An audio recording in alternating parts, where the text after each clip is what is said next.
following announcement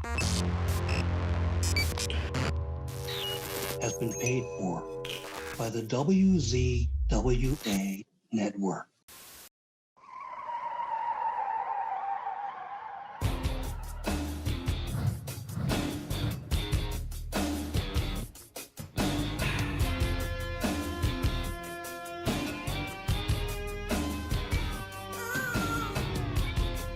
Ladies and gentlemen, welcome to the Insider's Edge podcast here on the WZWA network. I'm your host with the most on the West Coast, California Inferior. What a joy, honor, and privilege to be with you all once again. And speaking of a joy, honor, and privilege, right here, right now, I get to speak to a guy who was part of a tag team that I was highly entertained by in the mid-2000s in the WWE. He is one half of the incomparable Highlanders. He is the one. He is the only. He is Mr. Robbie McAllister. How are you, sir? I'm Robbie. I'm absolutely fantastic. How you doing? I'm great, bro. Thank you so much for taking the time to talk to me today. Really appreciate it. As I said, very entertained by you and Rory's antics in the WWE, but there's a whole story aside from that, which I'm looking forward to learning about. And it always begins at the beginning, Robbie. The first question always is, how did you become a fan of professional wrestling when you were a young man? Basically, I watched Maple Leaf Wrestling in Canada. For those of you, I'm not born in Scotland. Big surprise. But I watched Maple Leaf Wrestling. I watched some NWA, some Calgary Stampede, and some other things on Saturday mornings with my friends, maybe 6 to 8, 9 years old.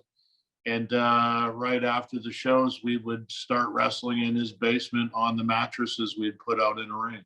And basically, it's funny. I had my brother's best friend at one time. His name was Daryl, but we called him Bobby. And I don't know why we called him Bobby Crosswalk, but I just remember that I used to say to Bobby or Daryl, I used to say to him, and say, "Hey, we're gonna be Billy and Bobby Crosswalk. We're gonna come down with signs and hit the stop signs and hit people." And that's, we're going back to early 80s here. So but that would have been cool back then. Absolutely, that would have fit right in with the times. Yeah. So that's cool.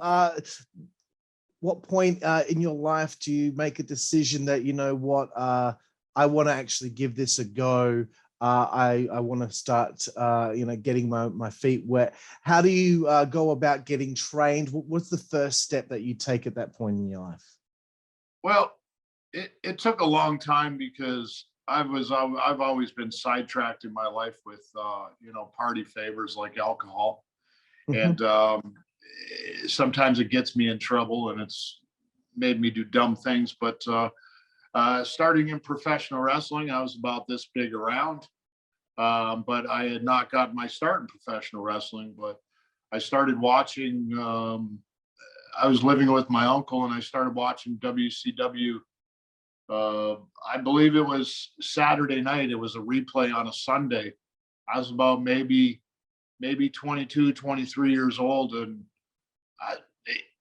it had been a while since I'd watched wrestling because I was playing soccer, hockey, and doing some other things. And it'd been a while since I'd watched it. And all of a sudden, the spark in my belly started coming. I liked this wrestling thing. And then all of a sudden, I started hitting the gym, and I just kept saying, "I'm going to become a wrestler." And yeah.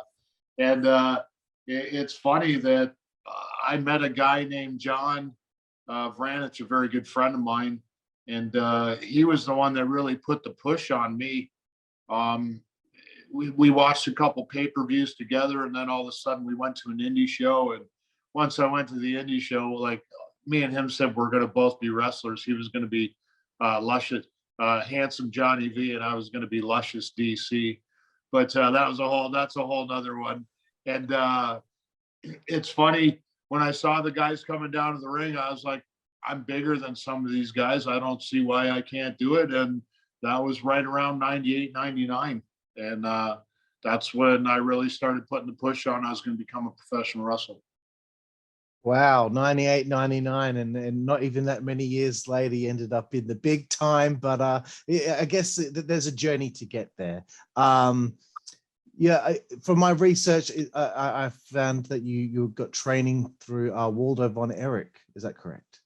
Yes, I trained under Waldo von Erich and a few of his students at a place called the Hart Brothers School of Wrestling in Cambridge, Ontario, not to be confused with Calgary. Smith Hart was one of the owners of the Hart Brothers School in Cambridge. God rest his soul, very nice man. Little different, I'd say. I just know, and then he had a partner. His name was Joe, and also Waldo was a partner, and that's how that Hart Brothers School actually had a name. And with Waldo there being somebody, he wrestled in Australia, he wrestled all over the world. He wrestled Bruno Sammartino in Madison Square Gardens in over an hour-long match. So Waldo has credibility. So that's how that Hart Brothers School actually had credibility at the time. And then later, God rest his soul, I was beat up and trained by Johnny K9, aka Bruiser Bedlam, who was once in Smoky Mountain Wrestling with Jim Cornette and had a victory over Macho Man Randy Savage. Excellent, excellent. That's very cool. I learned a little bit about Mr. Bedlam when I interviewed Bobby Blaze last year sometime. Okay, cool. So that's very interesting stuff. I was wondering how you came to meet your future tag team partner, who many may know as Rory. Well, Rory, as I don't know if most know, but Rory is an original Scotsman. He come from Glasgow. He come to the Hart Brothers School of Wrestling. He had a tougher go than I did. I was able to see what it was and what I could do with the place, where Rory was coming from a foreign land and basically got hosed and spent a lot of money. He was promised lakes and cabins and all kinds of stuff, and it was a wrestling ring above the Bank of Nova Scotia. In downtown Cambridge, Preston, Ontario, it's called. And so when Rory showed up, he was quite taken back, as he had spent, I'd say up over 10,000 or more dollars. When you put that in British pounds, that's a crazier amount of money. But we developed a bond right away. And he had actually injured himself and went back to Scotland, and I didn't think he was ever going to come back. And when he came back, we put together the Highlanders, and Joe Frockledge, the guy that was one of the owners at the Hart Brothers School, he was known as Ike Shaw, a nobody. Lots of stories of Ike Shaw. He's a legend of folklore here in Ontario and Canada wrestling. I believe he was the merch man for the Calgary Stampede Wrestling at one time. And don't ask me how he became Ike Shaw, but that's a whole nother story. But back to Rory, Ike wanted us to be Duncan and Connor McLeod, and that's a straight ripoff from the Highlanders movies. So it was like, no. And McAllister's a very strong name, and that it just had a ring to it. And Rory's and Robbie are very strong Scottish names, so we just put Rory and Robbie McAllister together, and we are the Highlanders. Excellent, excellent. So I guess you guys, you've worked out your gimmick. You make your debut in the Ontario wrestling circuit, I suppose you would say, as a team. Could you tell me about the early days of the team?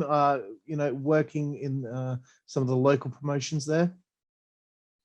Actually, the early days weren't so easy because Ontario independent wrestling scene was very cliquey. Me and Rory are different entities in a way. I'm a very happy-go-lucky guy. He's a little different than me.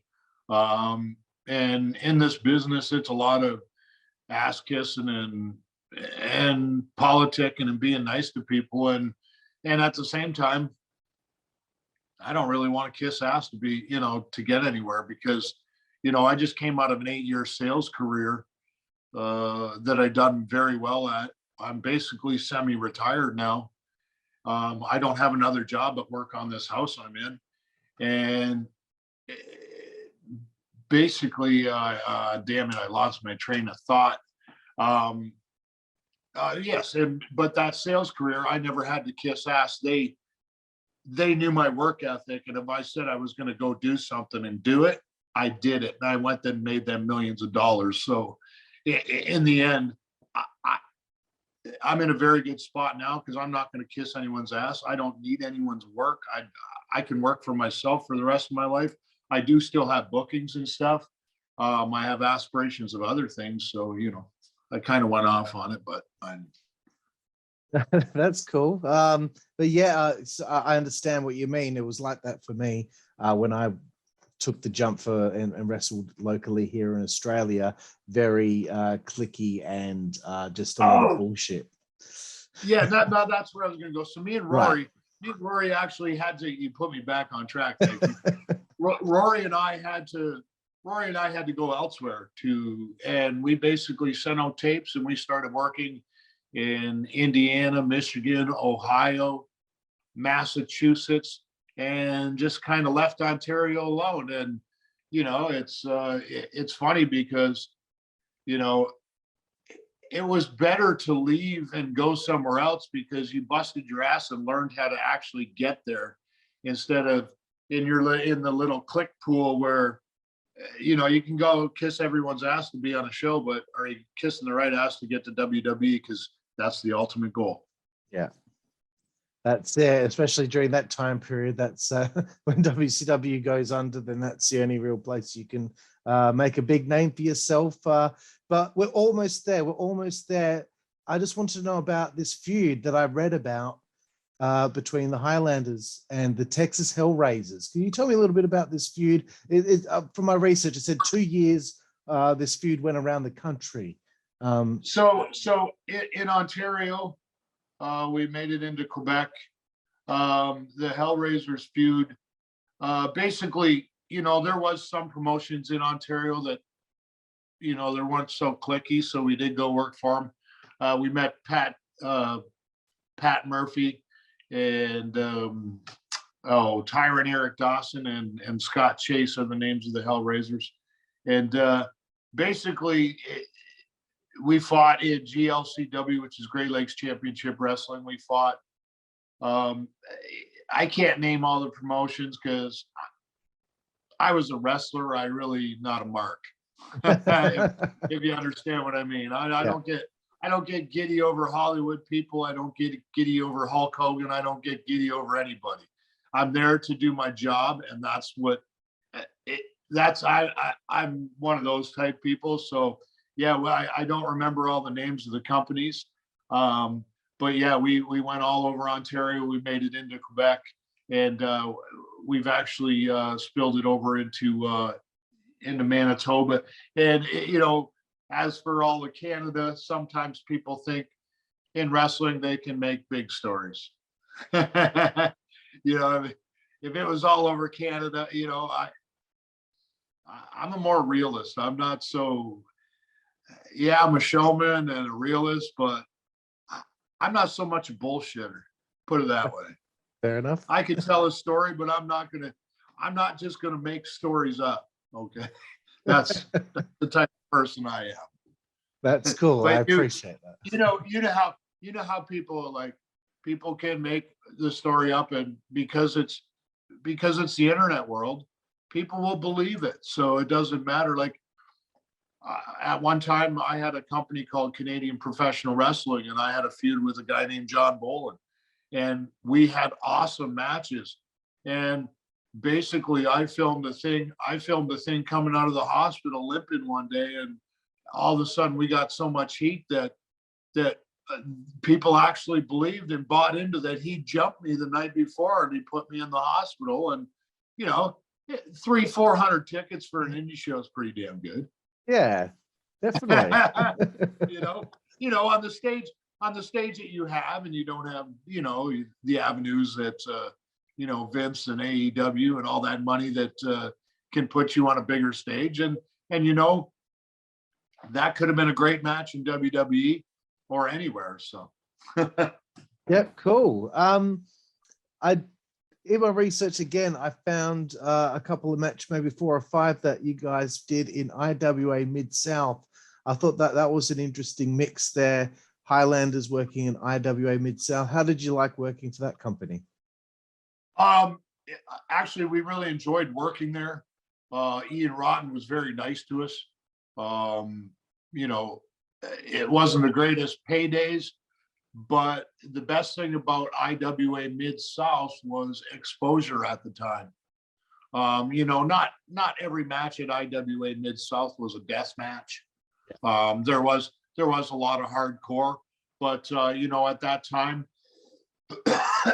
time, Petey Williams was down there. I'm trying to think. There was a couple other guys that were in Impact, and they weren't hardcore wrestlers. At one time, Spider Nate Jones. I don't think he's a hardcore wrestler. But another kid from down there. He came from Holland, a hardcore wrestler. But IWA Mid-South, Ian Rotten actually had a lot of exposure. He got his promotion out there video wise, and people purchased his stuff. CM Punk was down there, not at the time I was, but CM Punk was there. So when you look at all the names that actually went through IWA Mid-South, it was a good fit for the Highlanders just for exposure. Definitely. I think people don't realize how important a company like that was during that time, where there was only really one big show in town. And I guess the independent scene wasn't as strong as it would eventually be. And IWA Mid-South is still going. So he must have done something right. Yeah, absolutely. When was their first interest from WWE? How did you send tapes? How does this come about to get contact with the company? Well, it's called Leaving Ontario. Get yourself. Here's the thing: if you want to swim in your pond where the WWE doesn't come, and you think you're going to make it, I'm sorry, but you got to go somewhere else. You gotta swim away from your buddies and your whatever they are. I'm just laying it out flat. I'm going to be straight out. I'm not going to rip apart anybody, but you want to go somewhere, you got to leave your pond and you got to go find out where they are looking at. Yeah. Plain and simple. And at that time, Dr. Tom Pritchard was the talent scout.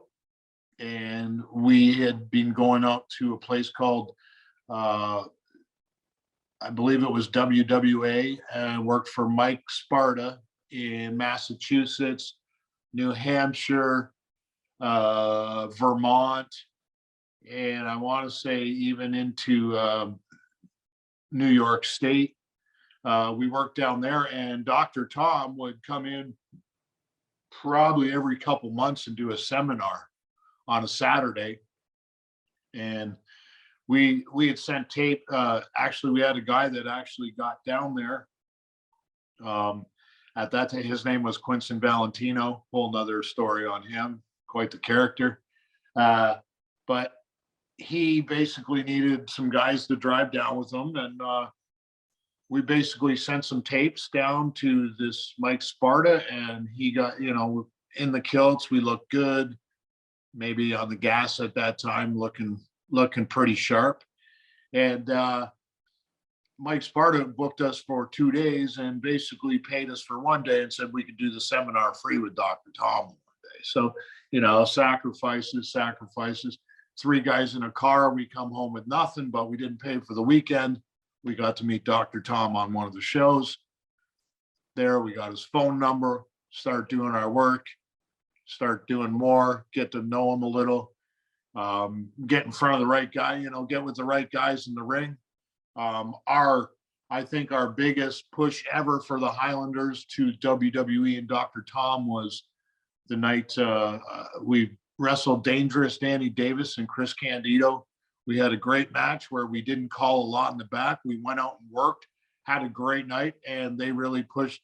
You know, Chris Candido was a tag team partner with Dr. Tom at one time in the Body Donnas. So I got that right, the Body Donnas. Yes, that's right. Yep. Yes. Okay. Sorry. Like I say, I'm not a mark. I'm a wrestler. I know the guys. I don't know all the teams. You know, in the eras I was watching, I will know. But I love wrestling. It's not that I'm going. I go crazy for Hollywood. So, but Chris Candido and Danny Davis basically got Dr. Tom's ear, and we started pushing on Dr. Tom. And one week I would call him, and one week Rory would call him, and all of a sudden, you know, they came to Toronto or London or somewhere, and we're backstage. Right, cool. So does this lead to a dark match or a tryout before TV is taped? What's the next step? We had went in a couple times and kind of disappointed because nothing really happened. Another time we went in and Rory got in a match. I don't know why they didn't put us together, but Rory put him in with someone. They beat him up. Jindrak and I believe was it Luther Reigns were a tag team at that time. Yeah. Rory, maybe they liked me and they didn't. Maybe they didn't want me beat up, but those guys went and beat the shit out of those guys. So I was glad I wasn't in there. I think it was A1 from Windsor. He was on Impact Wrestling. Yeah. Rory and A1, I think they got beat up. I got to do some stuff with Edge, Chris Benoit backstage. So it was cool. Never really got a dark match until we got ourselves on a show in Pittsburgh, and we were in the Igloo in Pittsburgh, Pennsylvania, and we fought Rhino and Tajiri on Heat. And I guess we were decent enough to not have to be in a dark match because they put us on television, and Rhino and Tajiri gave us a lot in that match. And you know, I watch that to this day, and it still excites me, even though we had to lose. Yeah, I was going to bring that one up. 26th of July 2004. Because it is rare, because I've interviewed a lot of guys obviously that went through this process, and most of the time they didn't get to be on Sunday Night Heat. They were just on the dark match for Sunday Night Heat. But this was like a rare one for me when I saw, and I was like, oh wow, like it seems like they just first shot straight on TV. So that must have meant something. Well, you know, it's funny that we did that match. And then, you know, it took us, you said July 25th of 2004. You know, I believe I just started training at the end of 2000. So that's not a long time to be there. And me and Rory looked really good at that time. We were in decent shape. And, you know, when we did that match, we thought, oh shit, this is going to happen. Like something's going to happen, because they let us be, they didn't let us be the Highlanders, but they let us wear the kilts in the ring and let us show us what we had. But it still didn't happen till, well, it would have happened a year and a month later when we actually got signed, but we had traveled for probably a year and maybe got on a couple shows a month here and there. And, you know, it was a long, grueling process. And you know, it was getting to the point, are we ever going to get hired? You know? Right. 2005, you get signed. That must have been exciting. 5 years into the business now, you're in the big leagues. You go to OVW. I want to know, how did you enjoy this time? What did you learn from the experience in OVW? OVW was a great place to go. I want to say that once we got there, you know, the original thing was we were going straight to television and we weren't going to OVW. But we got there and it wasn't the greatest experience at the first. We were having shitty matches. But it's just, you know, people didn't know who we were. They didn't know what WWE's plans were with us. If we would have got our probably paperwork, we would have went right to television, because they actually, before we were in OVW, they had us on house shows in WWE before we even went to OVW. So Yeah. that was like we were going straight to television. And but when we went to it wasn't the greatest experience when we started, because we were having stinker matches, and as soon as we started having some stinker matches, you know, there's some people down there that might not have liked us, and we're going back to the office, and you know, but that's how the business works, and that's, you know, that's the business. People will bury you in seconds, and you know, it is what it is. Or they'll help you to the moon, or they'll shit on you, one or the other. Yeah, well, it's always the two extremes. There's no middle in professional wrestling. I'm telling you that right now. There is no effing middle. No effing middle. I've certainly learned that. I think this is about my 125th interview I've conducted, so that seems to be the running theme. I wanted to bring this up because it seemed like yourself and Rory tied to the hip with Lance Cade and Trevor Murdoch on Raw house shows. I believe from between the 12th of May to the 26th of August, you worked 19 times with them. That's in my research. The internet could be wrong. It's probably more. And then there's further more of those matches down the road between the two teams after you debut on TV. Tell me about your times working with them, tied to the hip with them. You must have learned a few things about those two guys. To be honest with you, I want to say they thought we sucked, and they only let us do the same match every night. Oh, really? Right up. But I'll just be honest. I'm done being nice and like to anybody. Like, I'm going to tell it as it is. I don't have to shit talk anybody. Everybody's, you know, God rest Lance's soul. But I believe they didn't think we were good. They didn't think we were good enough to even work with them. So we got to do the same match every night. And if we tried to get away from it, they would start being dicks and start slapping us on the back and being pricks, straight up. Wow, I was not expecting that. I would have thought, because it was absolute assholes to work with. Wow. I'm just being honest. I have nothing against Trevor Murdoch today. You know, people are who they are at their time. Yeah. I don't really care, because I'm in a different place in my life. I have no ill will towards anybody, but at that time, complete dicks, and they thought they should be working everybody else. They shouldn't be working guys like the Highlanders. They should be working all the top guys, straight up. They thought they were that good, and really they weren't. Fair enough. Thank you for the insight. I appreciate the honesty. Yeah, it's really no good problem. stuff. I've never actually spoke candidly about this, but I am done in my life being a nice guy. I'm a real guy now. So when I say real, I'm going to call people shit out now.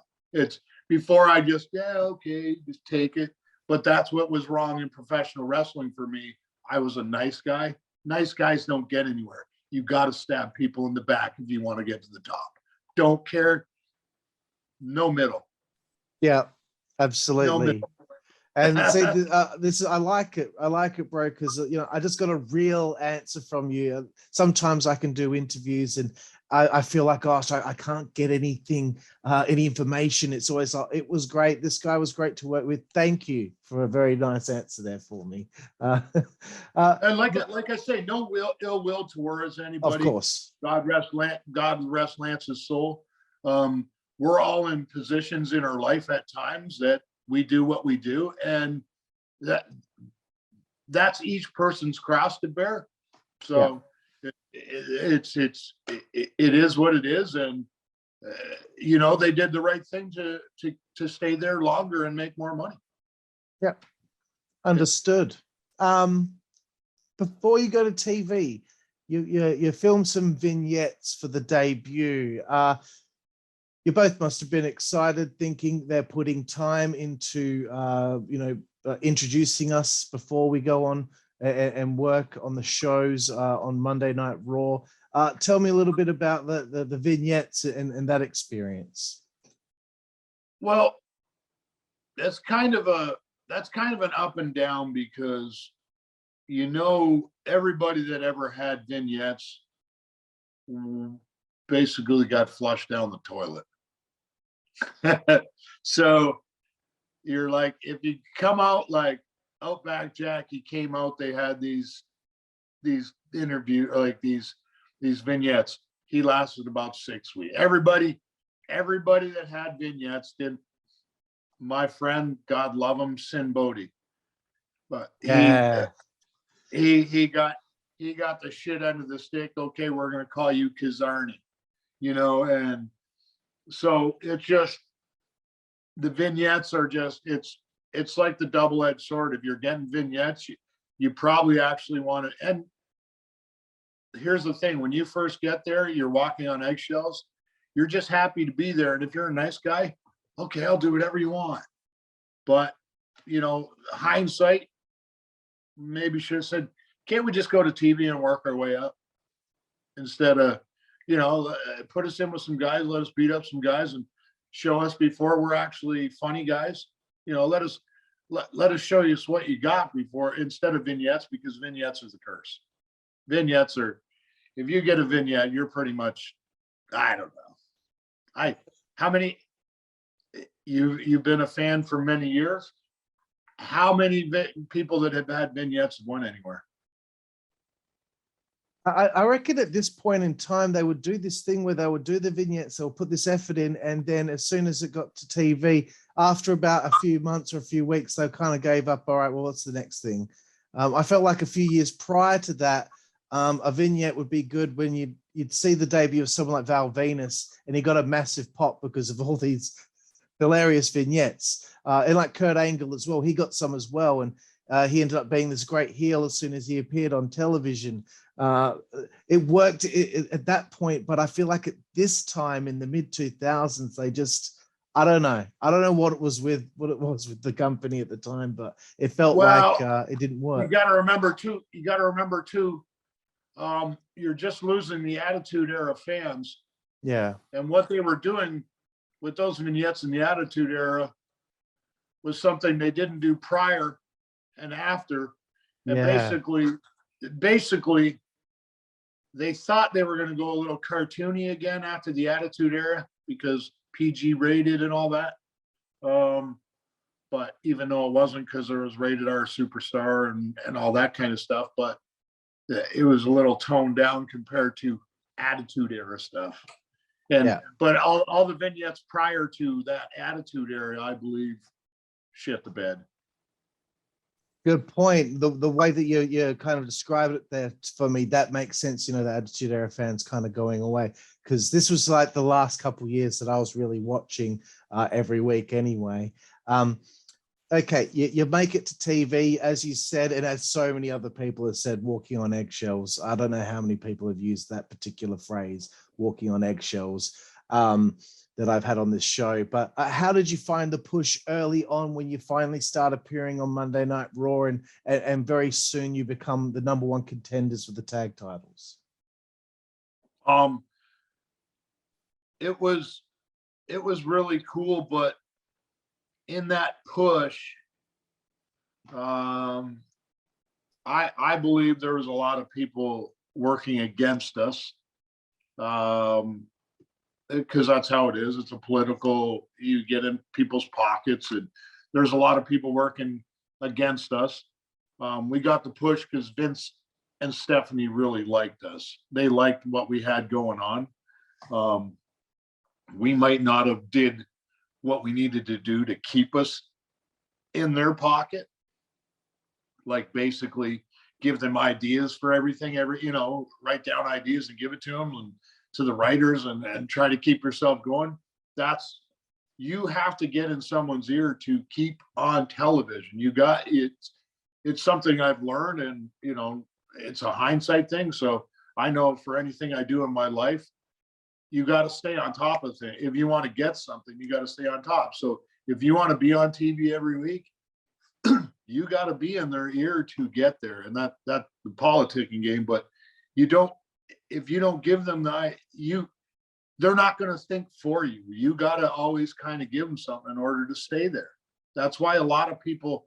That's why if you're given something, you better come up with the ideas for it. Or that's why a lot of guys drift away. They come in for 3-4 months and then you don't see them again because they're not doing their job. But a lot of these people don't know. They get brought in like, oh, we got this great idea for you. Well, they have this great idea for you. But once they give you the idea, you got to take the ball and make it your idea. You know what I mean? A lot of people don't. It's what I learned. It's the lessons I've learned from wrestling, that if you want something, you got to stay on top of it. Plain and simple. If you're not politicking and all that, you're not going to be on. You know, it's just it's a complete game consistently. It's hard work. Absolutely. Very well put. I got off topic, didn't I? No, that's still kind of you're talking about your push early on and how you felt about maintaining that. Yeah. And you know, when it really sucked because it's not for me to talk about because I think some other things happened, but it's all in speculation and people against us and this and that. But it was really disheartening when, you know, we got a push, and then I believe it was the next night on Raw in Montreal, we got beat up in seconds by DX, and that was the end of our push. And along came Crime Time.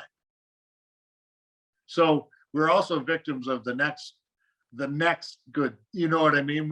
Yeah. So there was a lot of stuff, and the company loved us for a lot of years, but after a while, you know, if you're not giving them stuff, you tail out, and they're going to start using you up, beating you up every week, and making you lose the midgets. Yes, I did watch that earlier today. But yeah, the tag division was interesting at the time because it's kind of like from my fandom, I kind of see it as like kind of like the last part of when they actually cared about a team being a team and being brought in as a team. You know, Lance and Trevor, the world's greatest tag team, Kendrick and London, Crime Time, Spirit Squad to their extent as well, the Highlanders. Then there's the tag division on SmackDown with Deuce and Domino, the Heartthrobs, etc. And then after that, most of the teams that are just two singles people put together. They gave up on tag wrestling not many years after that, as far as I'm concerned. It felt like they never really gave a shit about giving the division a hot angle, like a blood feud, something that mattered, something that like the Hardys, Dudleys, and Edge and Christian, that was such a hot thing. And now the Hearts and the Bulldogs. Exactly. It just felt like they didn't get anything like that these days. It was all kind of,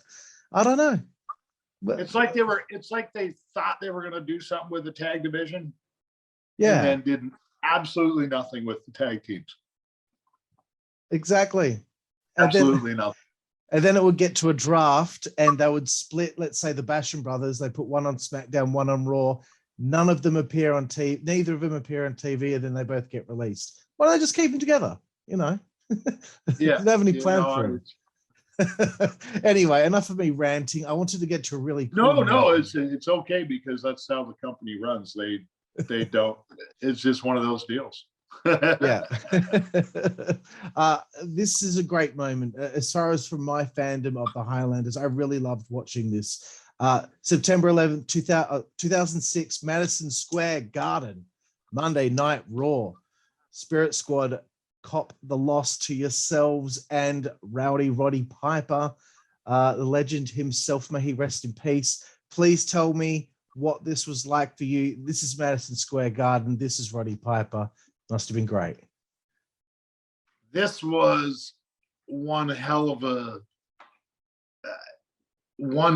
an exciting thing to be with Piper. And to be in Madison Square Garden, the mecca of professional wrestling, pretty much just a month or two after your debut was amazing. But one of the things that probably could have happened was that night. That could have happened. I could have been a little bit of the shitstorm that made the Highlanders start going down. Might not be all of it. I don't know. But the night before that, I got shit faced in New York City. And the next day, it was hard to, someone had got canceled out on a children's hospital thing. So the Highlanders were next on the list, and I was hungover and I stunk like a liquor, basically a bottle of liquor, and I had to go do a children's hospital thing and do it with Linda McMahon, and that could have been a downfall for us. Just to be honest with you, I've never really brought that up ever, but you know, working with Roddy Piper that night, everything was awesome, but the shit before it could have got us into the trouble we were in, because it was only 2 weeks later we were in that match in Toronto at the Air Canada Center for the World Tag Team titles, and you know, that could have been the start of what happened with the Highlanders at the first push. It could have been my drunkenness, and you know, I don't know for sure because no one ever says anything, but I believe I stunk really bad that day, like a liquor factory, and I went overboard. And like I say, alcohol's been a little bit of trouble in my life, and I don't drink anymore. So. Fair enough. Well, thank you for sharing. I thought that this was also pretty cool. From the 8th of November 2006 till the 12th, starting in Glasgow, finishing in Birmingham, England. The Highlanders team with Ric Flair and Roddy Piper. And 5 times you go over on the Spirit Squad in a row. How was this? This sounds like it would have been a fun experience. That is actually that was amazing, because Ric Flair actually wore one of our wore Rory's kilt in the ring, came out to the ring with Piper, because Piper and Flair were tag champs at that time. All right. That's where it was like, oh, this really sucks. Where are the 2 old guys, you know, the champs, and not, you know, someone like us? And at that time, Crime Time we were all on the road together, Crime Time and Spirit Squad. But, you know, that's some pretty memorable matches with Roddy Piper and Ric Flair for 5 nights. It's so you found out that it was 5 nights because we did, I want to say we did an 8-day tour or an 11-day tour that time. Yeah, I'll quickly go, look through my information here, but I believe it was 5 shows. What date are we looking at here? It was, excuse me, sorry, 8th of November 2006. So November 06. Okay, yeah, it's sorry. There we go. Okay, Glasgow, Newcastle, Nottingham, Minehead, and Birmingham. So that's the 5 shows. Birmingham was awesome. I got a great story in Birmingham. Yeah, sure. So I'm hanging out with Randy Orton and Piper that night, because we're all the smokers, and so we went up. I don't know if it was my room or Randy's or Piper's room, but we started smoking a joint in one of the rooms in the hotel, and then all of a sudden the fire alarm goes off, and of course Piper gets up and he unhooks the fire alarm, and when you unhook the fire alarm in a hotel, it actually sends out that it sends a buzz downstairs that you've done it. So The next thing you know, security guys knocking on the door, and Piper answers the door. You know, the smoke's going out into the hallway. Well, within a minute, the security guy's in there smoking weed with us. He calls down and he says, "Hey, can you shut this alarm off? Blah, blah. Everything's under control." I just got to be up here for about 10, 15 minutes. I'll be back down in a minute. I just got to fix this alarm. There's something wrong with it. And then he calls on his radio, and we're just puffing a joint and having a good time. That is absolutely tremendous, bro. Yeah. Stuff. I have to also correct myself. There was another matchup, this time without Roddy, though, on the 14th of November in Aberdeen. Just yourselves and Ric Flair in a 6-man, 5-on-3 handicap against the Spirit Squad. Yes, that was awesome, too. That was an awesome night in Aberdeen. Excellent. I just want to make sure that I corrected myself there. Very good. Okay. We've kind of already talked about this situation, but it's in my question. So 12 shots at the tag team titles in total, never won them. Were you ever told that you both be in line for a run? Did anyone hint that, oh yeah, we're thinking about putting the straps in you at this point? Did that ever take place? Yes, it did. When we first came in, we were supposed to win the titles. That's basically what we were told. And like I say, it didn't happen because we went with the Spirit Squad and it didn't happen. And like I say, it could have been that drunk night by me that could have, because they just got through a bad situation, with drugs and alcohol and all that. And they're starting to crack down, and, being a drunk, it might not help. I don't know. Maybe it's just in my head, but it doesn't bother me or anything anymore, but it's something in my head that I think could have been the start of some downfalls. And I was a happy-go-lucky guy, and I like to drink and smile and party, and yay. I'm not violent in any way when I drink. I'm just happy-go-lucky and dumb. Dumb. 7th of January 2008, Mohegan Sun Casino in Connecticut, working with Mick Foley, and of course Hornswoggle was Foley's tag partner there for that one. Must have been thrilling to be in the ring with Mick. My neck still hurts from that double arm DDT. That was a lot of fun, but that was the end. That when you're getting pinned by the midget, doesn't matter if you're in there with Foley and you're getting pinned by the midget, that was 2008. Yeah. Your time's up. It's coming. Some people don't say that, but I believe when you're getting and the only reason I believe this is because I saw what happened to the Heartthrobs before us. Right. And as soon as, I really like those guys. They were really nice guys. But I believe they were too nice and in the same situation got trampled on. But I saw what did happen to them. And then all of a sudden, when they were going in at the end and losing in a minute and stuff like that, right after that, one of them got let go. And then not too long after, Roselli was let go, maybe 3-4 months later, Roselli was let go. But I just saw what was happening with them, and I knew that getting pinned by the midget, that's the beginning of the end. Beginning. I can understand what, exactly. Me and my friends used to hate Hornswoggle because they would always use him, like if they didn't know how to finish off an angle, like who's this big mystery guy, who's the anonymous Raw general manager or whatever, or who was Vince McMahon's illegitimate child or whatever.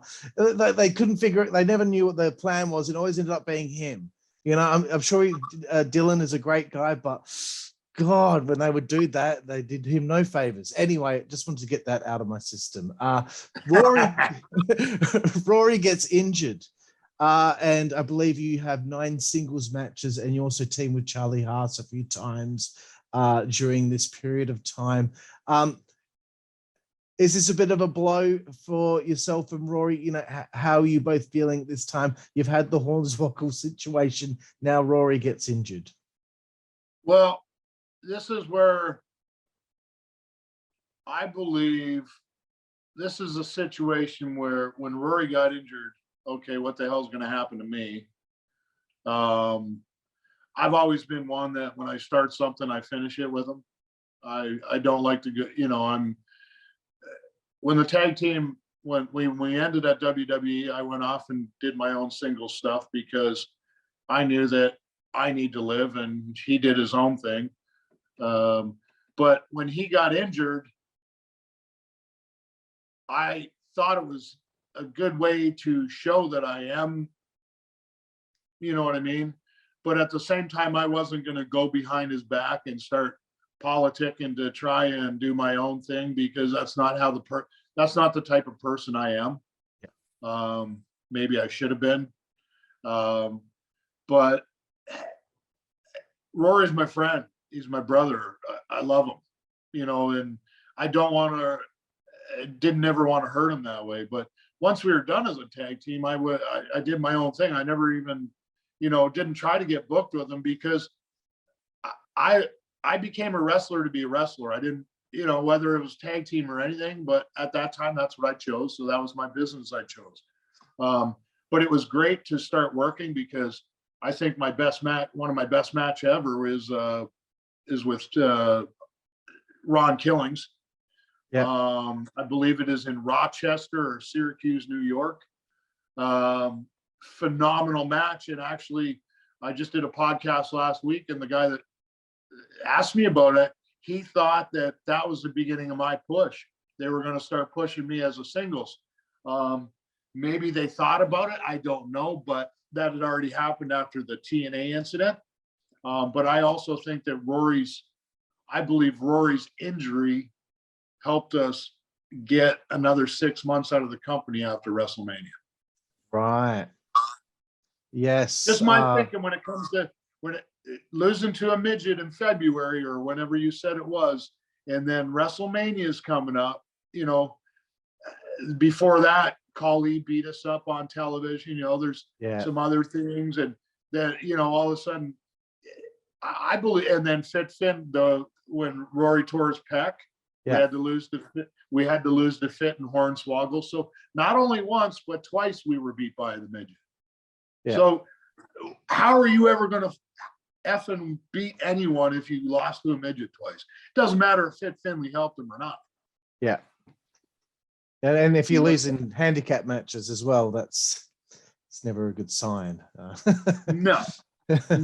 to one guy. But I guess the question I'm sure you get asked so many times, and I'm sorry that I have to ask about it. 27th of March 2008 is an episode of TNA Impact. You're in attendance at the Impact Zone. You're shown on camera. And apparently you get a phone call whilst you're there, told to leave. And you end up losing a WrestleMania pay. This is all through the research. But if any of it's wrong, please correct me. Robbie, what happened? Okay, first off, I wasn't on WrestleMania, so I didn't lose a payday. Okay. I ended up having a great family vacation with my stepson, my son, and my ex-wife and her mother. We had a great vacation because I got kicked out of the WrestleMania hotel. They told me to leave. They wanted me to leave Florida. I said, no, I'm here with my family. I'm going to do something else.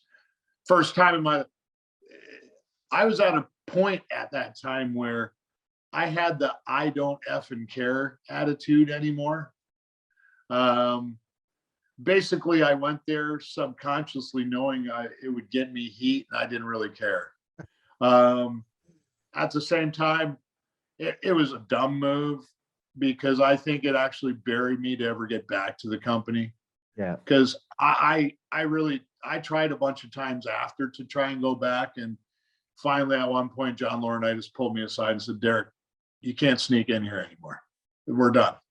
Wow. And then I kind of never, you know what I mean? But I tried because I've sent them some stuff, and I believe one of the things I sent them, Bray Wyatt became out of it. So, you know what I mean? So so I was coming up with my own ideas to get there, but I didn't get back. But back to the TNA thing. I believe, at the time, I was just in a sales career and I got to the end of that and I had the F it attitude. I don't care anymore. And when you get to that point, you don't want to be there. You don't want to be around the people. It doesn't really matter what you do and what consequences are if you're in that place in life when you don't like your life, you don't like working for the company. It never went like you had hoped.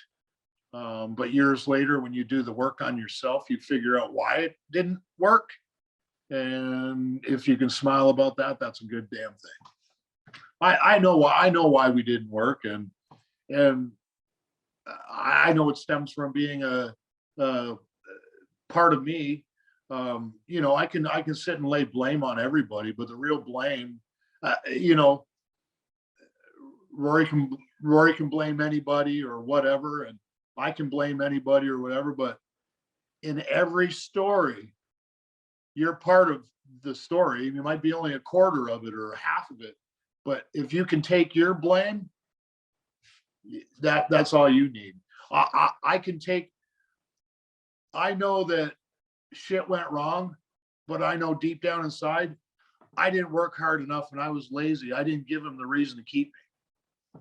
So if you get to that point and be in that situation in your life, you're in a good spot, because back then when I didn't care if I got fired, and it didn't matter that Undertaker tore a strip off me. It was a big F you, because this isn't working here, and I don't want to be here anymore. Yeah. But I'm not that type of person. I kept it all in, but I just did it, and I just went, oh well, what do I say?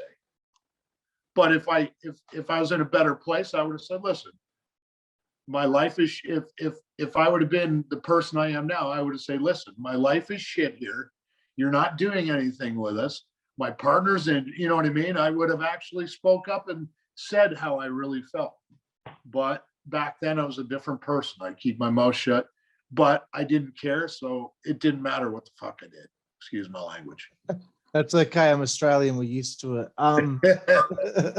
Okay, because I was doing my research, and there's a little clip with Jeff Jarrett on his podcast with Conrad Thompson, and they talked about this situation. And Conrad, as usual, just stirring the pot with Jeff, said that Jeff got you fired. And how do you feel about getting Robbie fired from the WWE? Why didn't you sign him to TNA to make up for it? Just grilling him. And they were talking about, it was about 8 months ago this clip went up. They were talking about maybe bringing you on the show to talk about it. I did a show with Jeff. You did do the September. show. Okay, cool. Yeah, right. and you basically with Jeff's show, you have to buy it, correct? Yeah, for some of it, yeah. You have to be a subscriber. So basically we did have a head-to-head, and basically I told him the same shit. I'm in a different spot. I'm not drinking. He didn't get me fired. Right? Yeah. When you really think about it logically, I got myself fired. I wouldn't, if I didn't want to be fired, I would have never put myself in that situation for Jeff Jarrett to put me on camera. So he didn't get me fired. He went, oh, what the hell? In all honesty, yeah, people could say, how can you forgive him? It was me that put myself in the you know what, if half the people in this world took blame for themselves, we'd be a better world. Honest to God. Because everybody wants to pass the buck on everybody. Poor me, this, that. You know what? Do the work on yourself, and you'll figure out that a lot of the times it's like if you know on Tuesday that the grocery store is going to go is going to be empty on Tuesday, why do you go on Monday? There's going to be nothing there. You know what I mean? Yeah. If you go Monday and then get all pissed off because nothing's there, whose fault is it? Why are you going to get mad? Because it's your fault. You know what I mean? I have too many realizations of this stuff that half the time you're mad, it's your own damn fault. It's weird, but if you think about it logically, just like that example I said, if the grocery store is empty on Tuesday, why the hell are you going? Why are you going grocery shopping on Monday? And then like get pissed off because you can't get your favorite steak, or well, you come on Wednesday when it's full. You know better. It's like every little thing in life that you get mad at. Think about it rationally and think about it logically, and figure out whose fault it really is. Yeah, I'm glad that you got to have a chat with Jeff about it. I'm sure our comrade was just trying to wind him up. So it's nice that Jeff, got to have that conversation with you about it. 11th of August, 2008, the final match against Crime Time in Richmond, Virginia. So this is like March, April, May, June, July, August. It's 5 months after this. You have this match with Crime Time. How did it feel? We released after this. Did John call you on the phone and say that they were going to release you guys? How did the end come about? Well, as of supposedly, no, I got a phone call in the morning, and it was his secretary saying to hold for a call from John Laurinaitis. That's where I should have said, if he didn't call me, I should have just hung up the fucking phone. That's what I should have done. But he says, hey, we're gonna have to let you go. And the relief on me, and like all the weight that came away from me as soon as I was gone, I had freedom again. I was like, oh, it was like the biggest weight just came off my shoulders because I didn't have to live the nightmare of WWE at that time anymore. And just as recent, my tag team partner Rory told me that I guess he was on the other line and they were still offering him to keep him there. So, and I just said, well, obviously you didn't want to stay, or because you never wanted it. So I was like, but it's just one of those deals. It's like, you don't have to make it. Just, I'm getting to the point in my life. Just be true and honest. We both got fired. You don't have to try to make it better because it sounded like, they still wanted to keep me though. Just no, we were both getting fired. We were both losing to fucking midgets 6 months ago. So we were both getting fired. But that's me. I'm a realist. People always like to make up little stories just to feel better about the situation. No, the situation is the situation because we are who we are. We do these things to ourselves.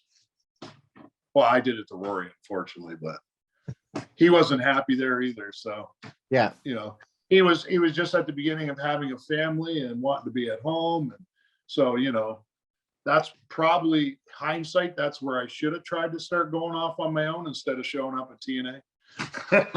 But it is what it is. My life turned out pretty damn good. I'm glad to hear that. I write music. I live in a house. I fix it up. I'll sell it. I'll move to the next one. Do the same thing. I can see the ocean from my upstairs. It's beautiful. That's awesome. And that brings me to this part of the interview, life after WWE, life after 2008. It's been some time now. Let everyone know out there, all the fans of the Highlanders, what you have been up to mostly during that time. Since 2008 to 2014, I basically full-time wrestled on the indies. That was my only job. I ran my own promotion called Canadian Pro Wrestling. I also rented a ring out, drove it around, set it up. So I did do very well off the wrestling after WWE too. Merchandise was great. But my body started to break down in 2013. It was getting a little sore. And I went through a bad time where I didn't know what I really, where am I going in life? And of course, everybody in your life tells you can't be wrestling all your life. And the last thing you should do is listen to everybody else. Totally. Don't listen to your heart and listen to yourself. Don't listen to anybody else tell you, because everybody always wants to take you away from everything. Mm-hmm. But so in 2014, I got a sales job and basically took the odd wrestling show here and there. And Just recently got back. I've been doing some over the last couple months, 1 or 2 shows a month. And I'm just working on a house and pretty much retired and writing my own music. Excellent to hear. Well, thank you so much for that, Rory. This has been such a fun interview. I've got one final segment here, it's called 5 Second Frenzy. 5 seconds to answer each question. Even if you need longer than 5 seconds, it doesn't matter. I don't know why I called it 5 Second Frenzy, because it just puts unnecessary pressure on people. But here we go. First question: who's your favorite wrestler of all time? Roddy Piper. Excellent choice. Favorite opponent over the years? Oh boy. As in a tag team, I think our favorite opponent would be the Spirit Squad. Sorry. Yep. But just a certain match. Yep. We did. Yeah. Cool. And maybe favorite singles might be Ron Killings. Yes. Excellent. Do you have a favorite match? One from your memory, one that you participated in that means the most to you? I believe it's Dave Taylor and Paul Burchill against the Highlanders in a main event in South Africa, Durban, South Africa. Very cool. Very cool. A big fan of both of those guys. Getting away from wrestling now. Favorite book? I don't read. That's okay. Favorite TV show? Vikings. Very nice. Favorite film? I would say Braveheart. Good choice. Favorite musical artist? Like a single artist or band? Both, either or. Black Sabbath, and then Ozzy. Awesome, bro. 2 of my favorites. Favorite food? Definitely definitely sushi. Nice, very good choice. Favorite place to eat on the road? One time it was Waffle House. Waffle House. That's always the number one answer on this show. 3 to go here. Favorite beverage? You're a little bit thirsty. What do you go to first? Well, I don't drink anymore, but it would have been beer before. But now it would be I just drink coffee. Excellent choice. Nothing wrong with that. Second last one here for 5 Second Frenzy, sir. Favorite female body part? You see a good looking lady, where do your eyes go to first? Usually the ass. Very good choice. I believe Don Morocco, who I had on the show, said the ass as well. So, well, you know why I look at the ass? Why is because that? I got to see if it doesn't go wider than the shoulders. That's the second thing. I go from the ass, and if the shoulders are narrower than the ass, that's not for me. It's not for you. Fair enough. And the last one is favorite curse word. Fuck me. Well, bro, this has been a fantastic interview. I really appreciated your time. This was so much fun learning about your journey in professional wrestling, and you may have had some ups and downs, but I think when I say things like this, it really means something. I live in the most isolated city in the world, Perth, Western Australia. So in 2006, for you and your partner, Rory, to show up on television and make a fan out of me all the way over here in Australia, it means that you've reached so far. You got to wrestle Madison Square Garden, teaming with your favorite wrestler of all time. You should be so proud of everything that you accomplished in wrestling, sir. Absolutely. So thank you again for your time. Thank you for having me on. No problem, sir. And thank you all out there for watching the Insider's Edge podcast here on the WCWA Network. I'm California. This is my new friend, Robbie McAllister, and we will see you down the road. Thank you.